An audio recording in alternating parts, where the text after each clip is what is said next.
स्वागत है दोस्तों आपके अपने YouTube चैनल इसको टाइम में। दोस्तों वीडियो रिलेटेड है ऑटो सैलरी बिल प्रोसेस से। Auto salary bill process new change from June 2023, यानी इसी माह से ऑटो सैलरी प्रोसेस के अंदर कुछ नए अपडेट्स हुए हैं, कुछ चेंजेज हुए हैं। इसी के बारे में हम वीडियो के अंदर चर्चा करेंगे। वीडियो के अंदर नई पूरी प्रक्रिया हम जानने वाले हैं, पूरी संपूर्ण प्रक्रिया। आप वीडियो के अंत तक आप बने रहें और आपसे रिक्वेस्ट है, चैनल को अगर अभी तक आपने सब्सक्राइब नहीं किया है तो प्लीज़ हमारे चैनल को ज़रूर सब्सक्राइब करें, बेल आइकन को प्रेस करें ताकि हर नोटिफिकेशन आपको समय पर और तुरंत उपलब्ध हो सके। दोस्तों, जैसा कि आपको याद होगा कि राज्य सरकार के द्वारा हाल ही में एडवांस सैलरी का नया सर्कुलेशन जारी किया गया है। इस सर्कुलर के अनुसार कोई भी कार्मिक अपने जारी माह में से एडवांस सैलरी प्राप्त कर सकता है। ये उसके दिनों पर निर्भर करता है। अगर वो जैसे 20 तारीख को अप्लाई करता है तो उसको 20 दिन की एडवांस सैलरी मिल जाएगी, और 10 तारीख को अप्लाई करता है तो उसको 10 दिन की सैलरी एडवांस मिलती है।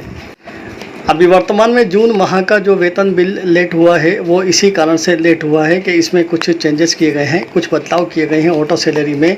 चूँकि हमारे पहले बिल 16 के बाद से जनरेट हो जाया करते थे और 22 के बाद में ट्रेजरी फॉरवर्ड की प्रक्रिया शुरू हो जाती थी, लेकिन अब 21 तारीख तक का टाइम पीरियड जो है वो एडवांस सैलरी का रहेगा। 21 तारीख तक कोई भी कार्मिक एडवांस सैलरी प्राप्त कर सकता है। 16 तारीख से जो ऑटो सैलरी का प्रोसेस था वो चेंज होकर के अब 22 तारीख हो चुका है। अब 22 तारीख से बिल प्रोसेस होना शुरू होंगे। 22, 23, 24 को ये बिल प्रोसेस होंगे। इससे पहले डीडीओ को जो भी अपडेट्स करना हो, जो भी चेंजेस करना हो, सैलरी के अंदर अपडेशन करना हो, वो डीडीओ कर सकते हैं। 22, 23, 24 को ऑटो सैलरी प्रोसेस स्टार्ट हो जाएगा। और ध्यान रहे, ऑटो सैलरी प्रोसेस 22, 23, 24 को होगा। और इसमें जो एडवांस सैलरी आप 21 तारीख तक ले रहे हैं, जो कि 21 तारीख तक का आपको एडवांस सैलरी का टाइम पीरियड है, जो आप एडवांस सैलरी ले रहे हैं ये आपकी इसी माह की सैलरी से रिकवर होगी, यानी जो डिडक्शन होगा वो इसी माह की सैलरी में आपकी एडवांस सैलरी का डिडक्शन हो जाएगा।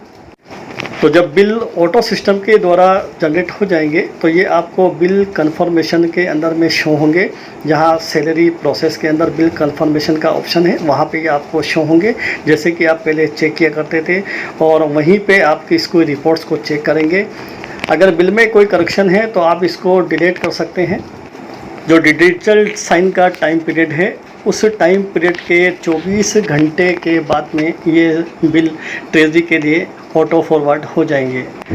इससे पहले आप रिपोर्ट्स को चेक कर लें। अगर आपने रिपोर्ट्स को चेक नहीं की और बिल ट्रेजरी को फॉरवर्ड हो गया तो उसके बाद आपको ट्रेजरी से ही बिल को रिवर्ट करवाना होगा।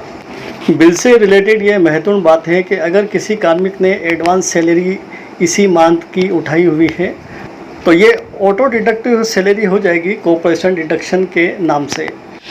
यानी जब आप बिल चेक करेंगे और शेड्यूल चेक करेंगे तो आपको यहाँ पर एक नई चीज़ मिलेगी, कोऑपरेटिव डिडक्शन।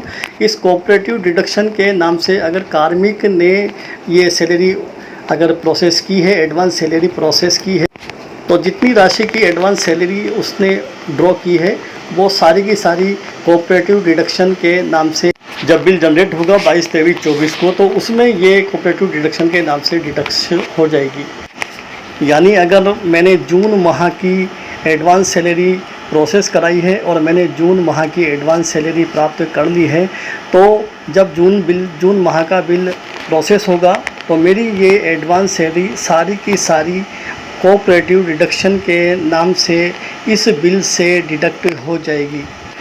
अगर मान लीजिए किसी कार्मिक ने एडवांस सैलरी प्राप्त की हुई है इस माह की और डीडीओ के माध्यम से इसी माह के अंदर उसकी सैलरी को स्टॉप किया हुआ है, तो फिर 2 दिन के उपरांत यानी 22 से जो प्रोसेस शुरू होगा, प्रोसेस के 2 दिन के बाद में उसका जो सैलरी का स्टॉप है वो ऑटोमेटिक रिमूव हो जाएगा और उस कार्मिक की सैलरी प्रोसेस हो जाएगी। और जो रिकवरी करनी है एडवांस सैलरी की वो कोऑपरेटिव डिडक्शन के माध्यम से उसकी रिकवरी हो जाएगी। यानी डीडीओ के माध्यम से उसकी सैलरी स्टॉप करने का कोई इफ़ेक्ट नहीं होगा और उसकी सैलरी प्रोसेस हो जाएगी और उसकी जो है एडवांस सैलरी कोऑपरेटिव डिडक्शन के नाम से उसकी रिकवर हो जाएगी। अगर किसी कारणवश बिल प्रोसेस नहीं हुए हैं तो आपके लिए अदर सैलरी रिक्वेस्ट का ऑप्शन रहेगा। ये 25 से आप अदर सैलरी रिक्वेस्ट के अंदर बिल की रिक्वेस्ट डाल सकते हैं। यानी आपको 24 तारीख तक वेट करना होगा बिल प्रोसेस का, और अगर 24 तक प्रोसेस नहीं होता है तो 25 से आप अदर सैलरी रिक्वेस्ट के माध्यम से बिल की रिक्वेस्ट जनरेट करेंगे। अगर किसी एम्प्लॉय की सैलरी प्रोसेस नहीं हुई है, उसका बिल नहीं बना है, तो आप मिसमैच रिपोर्ट में देखें और रिपोर्ट के अंदर एम्प्लॉय मिसमैच रिपोर्ट के ऑप्शन से आप उसको चेक करें और उस जो मिसमैच है एम्प्लॉय का उसको आप रिमूव करें। जब आप उसको रिमूव कर देंगे तो उसके बाद में उस एम्प्लॉय की सैलरी प्रोसेस हो जाएगी। मिसमैच कैसे दूर करते हैं, कैसे चेक करते हैं और कैसे रिमूव करते हैं, इसका पूरा वीडियो आपको हमारे चैनल पे उपलब्ध है, आप उसको देख सकते हैं। तो ऑटो सैलरी से रिलेटेड जो महत्वपूर्ण अपडेट्स है वो हमने आपसे शेयर किए हैं। ध्यान रहे 21 तक वीडियो के माध्यम से सैलरी को जो भी अपडेट्स करना है वो वीडियो के माध्यम से अपडेट्स किए जा सकते हैं। उसके बाद में 22, 23, 24 को बिल प्रोसेस होंगे। अगर बिल प्रोसेस नहीं होते हैं तो 25 से अदर सैलरी में रिक्वेस्ट की जा सकती है। जिन कार्मिकों ने एडवांस सैलरी प्राप्त की है वो एडवांस सैलरी कोऑपरेटिव डिडक्शन के नाम से बिल से डिडक्स हो जाएगी, यानी संपूर्ण राशि की कटौती उसी माह के बिल से कर ली जाएगी।